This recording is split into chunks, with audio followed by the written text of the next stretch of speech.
CBSEৰ দ্বাদশ চূড়ান্ত পৰীক্ষাত পুনৰ উজলিল Mangaldai Gurukul group of educational wings.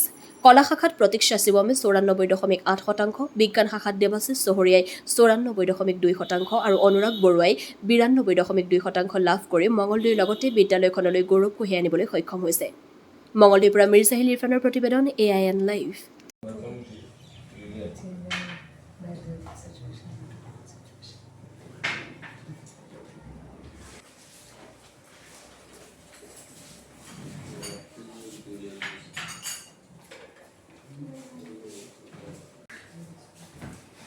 থাকে কি গুৰুকুলে আমি ৰাতিপুৱাৰ পৰা আমি মানে হেৰি কৰি আছো যে গুৰুকুলৰ ভাল হ'বই।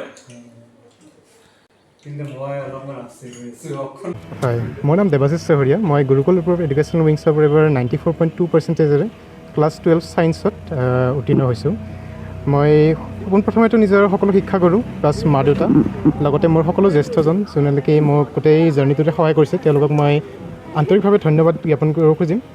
প্লাছ মই এইটো কথা এটা ক'ব খুজিম যে কেৱল যে ক্লাছ 10 আৰু 12ৰ মাৰ্কছটোৱে যে আমাৰ এটা এণ্ড আউটকাম স্কুল লাইফৰ এইটো কথা নহয়। স্কুল লাইফত আপুনি যোনটো ভেলিউ শিকিলে থ্ৰু আউট দ্য লাইফ, আপুনি যোনবোৰ টিচাৰৰ পৰা শিক্ষাগুৰুসকলৰ পৰা যোনবোৰ আপুনি লাইফ লেচন শিকিলে, প্লাছ মই নিজৰ চেয়াৰমেন ছাৰ ৰেচপেক্ট চেয়াৰমেন ছাৰক চবতছে বেছিকৈ ধন্যবাদ জ্ঞাপন কৰিব বিচাৰিম। তেওঁ প্ৰতিদিনে আমি যেতিয়া স্কুল আহোঁ তেওঁ মৰ্ণিঙত আমাক নিজৰ মটিভেশ্যনেল স্পীচবোৰ কয়, যোনবিলাকে কেৱল এনেকুৱা নহয় যে আমাক মাৰ্কছবোৰ ছিকিউৰ কৰোঁতে হেল্প কৰিছিল, কিন্তু তাৰ লগতে জীৱনৰ যোনবোৰ শিকিবলগীয়া কথা সেইবোৰ আমাক হাৰ্ডলি শিকিবলৈ আমাক হেল্প কৰিছিল। প্লাছ মই নিজৰ সকলো বাকী টিচাৰবোৰ যোনে নেকি মোক কেৱল ক্লাছৰুম ষ্টাডিজৰ বাহিৰেও বাকী জীৱনৰ শিক্ষা তথা জীৱনৰ মটিভেশ্যন প্লাছ ডিচিপ্লিন সেইবোৰ মোক শিকালে। চ' সকলোকে মই ধন্যবাদ জ্ঞাপন কৰিব বিচাৰিম। প্লাছ মই এইটো কথা ক'ব বিচাৰিম যে ক্লাছ 10-12ত যদি আপুনি ভাল মাৰ্কছ পাইছে ডেফিনেটলি আপুনি এইটো এনজয় কৰাত ডিজাৰ্ভ কৰে, কিন্তু যদি বেয়া মাৰ্কছ পাইছে তথাপিতো এনেকুৱা নহয় যে আপুনি কিবা এটা হেৰুৱাইছে। আপুনি যদি নেক্সট আপুনি যোনবোৰ মিষ্টেক কৰিছে সেইবোৰ যদি ভালকৈ এনালাইজ কৰি লয়, সেই এনালাইজ কৰি আপুনি নিজৰ জীৱনৰ বাকী যোনবিলাক ইন ফিউচাৰ যোনবোৰ বস্তু আছে আপোনাৰ এক্সামছ হওক বা ইন ফিউচাৰ আপোনাৰ যিমান অকেজন আছে সেইবোৰ ডেফিনেটলি বেটাৰ কৰিব পাৰিব। চ' মই সকলোকে ধন্যবাদ জ্ঞাপন কৰিব বিচাৰিম ইয়ালৈ অহাৰ কাৰণে, প্লাছ মোক কংগ্ৰেচুলেট কৰাৰ কাৰণে। Thank you so' much. In future মোৰ সৰুৰ পৰা ৰিচাৰ্চৰ ইণ্টাৰেষ্ট এণ্ড তাৰ বিষয়ে মই মেইনলি এতিয়া বৰ্তমান IIT এক্সামৰ কাৰণে ফ'কাছ কৰি আছোঁ। IIT বাহিৰে মোৰ JEE মেইনছত কোৱালিফাই হৈছে, চ' JEE এডভান্স প্লাছ IIT মোৰ current target. Social media currently মই ইউজ নকৰোঁ। আগতে ইনষ্টাগ্ৰাম এটা একাউণ্ট এটা আছিল, কিন্তু সেইটো জাষ্ট মডাৰেট হিচাপে, কোনোদিন এনেকুৱা নাছিল যে ডিষ্ট্ৰেকশ্যন মোৰ হৈছে। বাকী মই এইটো কথা ক'ব বিচাৰিম যে চাওক, ইণ্টাৰনেটৰ যুগ যিহেতু এতিয়া হৈছে, ত' ডিষ্ট্ৰেকশ্যনটো প্ৰতি এই কথা নিশ্চয়কৈ থাকিবই। আপুনি কেৱল ছ'চিয়েল মিডিয়া বুলিয়ে নহওক, আপোনাৰ ইউটিউব, ইনষ্টাগ্ৰাম বা আপোনাৰ ডিফাৰেণ্ট কিছুমান গেমো খেলে, ফ্ৰী ফায়াৰ, পাবজি।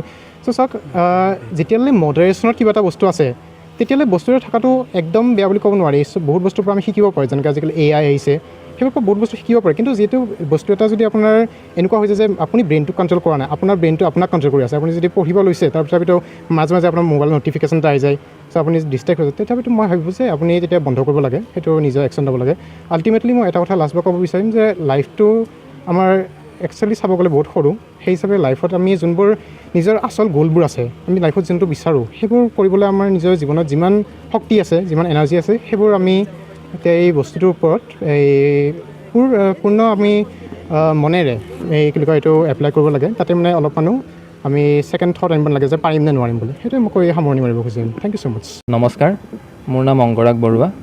মই এই বছৰ ক্লাছ 12 CBSE বৰ্ডছৰ পৰা পাছ কৰিলোঁ 92.2% লৈ, আৰু মই সদায় কৃতজ্ঞ থাকিম মোৰ সকলো অভিভাৱকসকললৈ, স্পেচিয়েলি চেয়াৰমেন ছাৰকলৈ আৰু প্ৰিন্সিপাল মেম, কাৰণ তেওঁলোকে মোক ক্লাছ 5ৰ পৰাই পাইছে আৰু তেওঁলোকৰ গাইডেঞ্চেদিয়ে আজি মই যিটো হয়, আৰু তেওঁলোকে মোক মানে ইমান বেচিক্সখিনি ইমান ষ্ট্ৰং কৰি দিছিলে। প্লাছ 11-12তো আহি ছায়েন্সটো ইমান ইজি নহয়, মানে কনচেপ্টছবিলাক বহুত বেছি ডিফিকাল্ট হয় বস্তুবিলাক বুজা, কিন্তু তেওঁলোকে ইমান চিম্পলি বস্তুবিলাক এক্সপ্লেইন কৰিছিলে, যাৰ কাৰণে মই আজি বহুত মানে কি কয় বস্তুবিলাক ভালদৰে বুজিব পাৰিছিলোঁ, সক্ষম হৈছিলোঁ, যাৰ কাৰণে মোৰ এক্সামতো মই ভাল পাৰফৰ্ম কৰিব পাৰিছিলোঁ।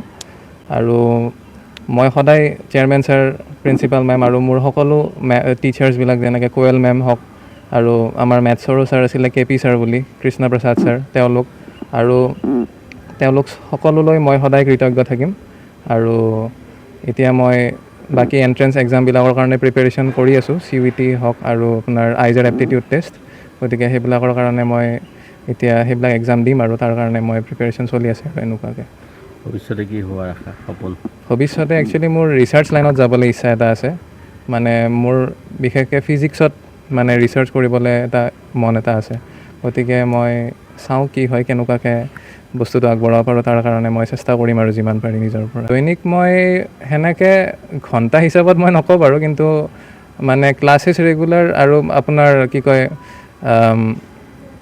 ধৰক দিনটো পঢ়া যায় প্লাছ মিউজিকো আছিলে মই গান চানো মানে শিকোঁ মিউজিকটোও কৰোঁ গতিকে তাৰে লগত একেলগে মই মেনেজ কৰোঁতে অলপ ডিফিকাল্ট হয় বাৰু যিমানে যি নহওক কিন্তু মই কৰিছিলোঁ আৰু মই ঘণ্টাটো নক'ম বাৰু আপোনাক কিন্তু মই যিমান পাৰি চেষ্টা কৰি মানে কৰিছিলোঁ আৰু ছ'চিয়েল মিডিয়া মোৰ নাই বাৰু তেনেকুৱাকৈ মোৰ ইনষ্টাগ্ৰামো নাই হোৱাটছআপটো বাৰু মই চলাওঁ কাৰণ হোৱাটছআপটো বেছিক নেচেচিটিয়ে হয় আজিকালি কাৰণ আপোনাৰ কুৱেশ্যনছবিলাক আমাৰ কি কয় গ্ৰুপত আহি যায় ছাৰহঁতে আমাক ডেইলি হোমৱৰ্ক কিছুমান দিয়ে PDFs কিছুমান দিয়ে য'ৰ পৰা আমি সদায় প্ৰেক্টিছ কৰিব পাৰিছিলোঁ কাৰণ ফিজিক্স আৰু মেথছটোত সদায় প্ৰেক্টিছ লাগিব সেইটোত মানে আপোনাৰ উইদাউট প্ৰেক্টিছ এনেই পঢ়ি দিলোঁ সেনেকৈ নহয় আকৌ সেইকাৰণে মানে তাৰ কাৰণে সদায় আমাৰ তাত নোটছবিলাক প্ৰভাইড কৰিছিলে আমাক সেনেকৈ হোৱাটছআপৰ থ্ৰুদি তো মোৰ সেইটো আছিলে আৰু ইনষ্টাগ্ৰাম বা ফেচবুক এইবিলাক মোৰ নাছিলে তেওঁলোকক মই এইটোৱে ক'ম যে সদায় নিৰন্তৰ চেষ্টা চলাই যোৱা আৰু মানে সদায় কনচেপ্টবোৰ এনজয় কৰাটো মেইনলি জৰুৰী হয় মানে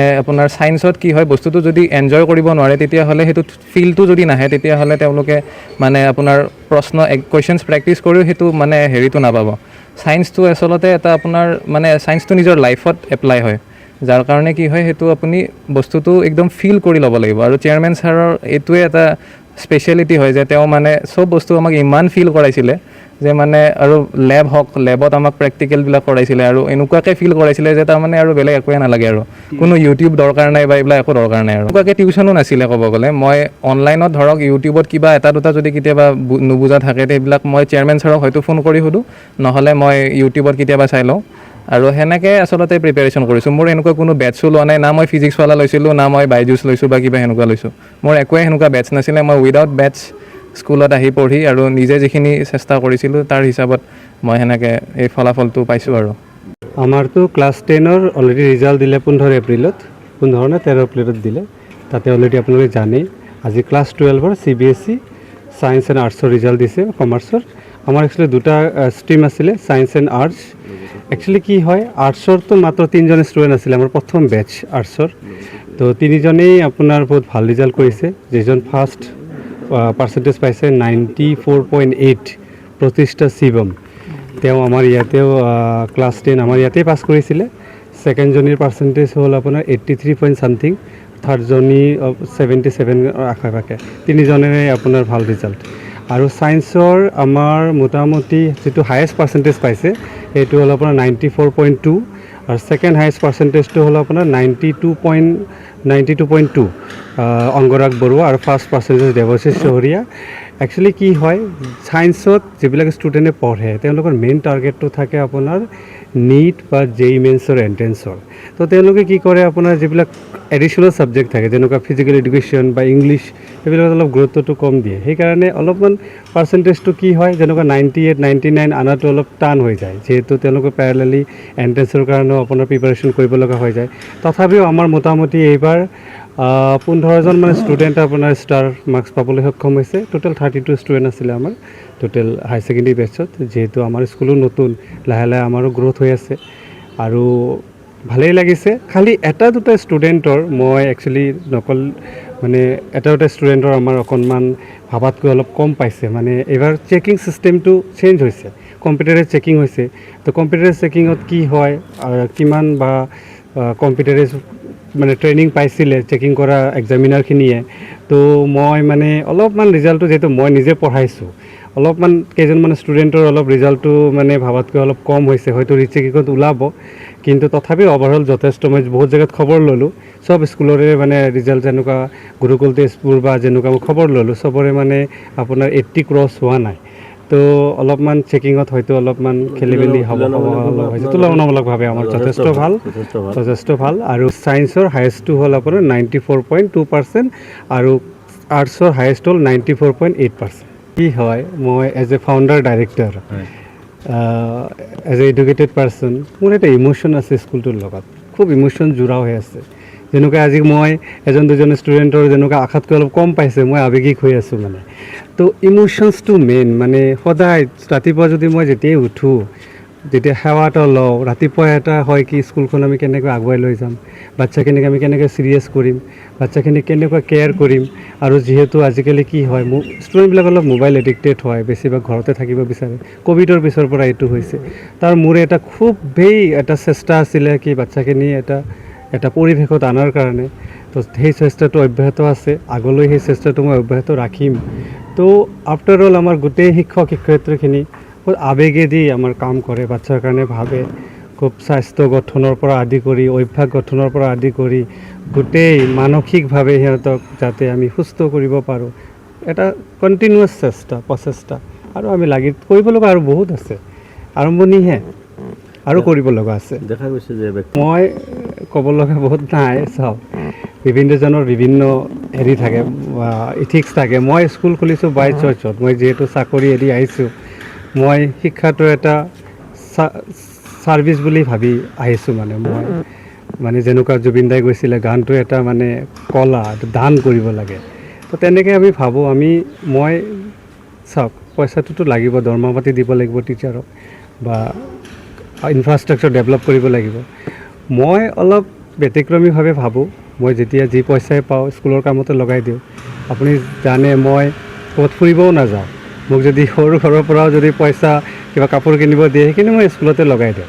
মই এতিয়ালৈ একো জমা কৰা নাই বা ক'তো ডাইভাৰ্চিফিকেশ্যন কৰা নাই। মোৰ স্কুলতে নিজৰ ঘৰ পৰ্যন্ত বনোৱা নাই। বাকী ফিউচাৰৰ কাৰণে অলপ ভাবিব লাগিব আগতকৈ, কিন্তু এতিয়ালৈ একো ফাইনেন্সিয়েল ছাইডটো তেনেকৈ ভবা নাই। যি আহিছে লগাইছোঁ, ৰিক্সো হয় বহুত, তেনেকুৱা আৰু। মানে ব্যৱসায়িক ছাইডটোতো এইটোত হ'ব নালাগে, আৱেগ হ'ব লাগে মেইনলি। মই ভাবোঁ যিটো মানে মই সদায় এজ এ ডাইৰেক্টৰ চাওক টুকুৰা লাগি থাকোঁ।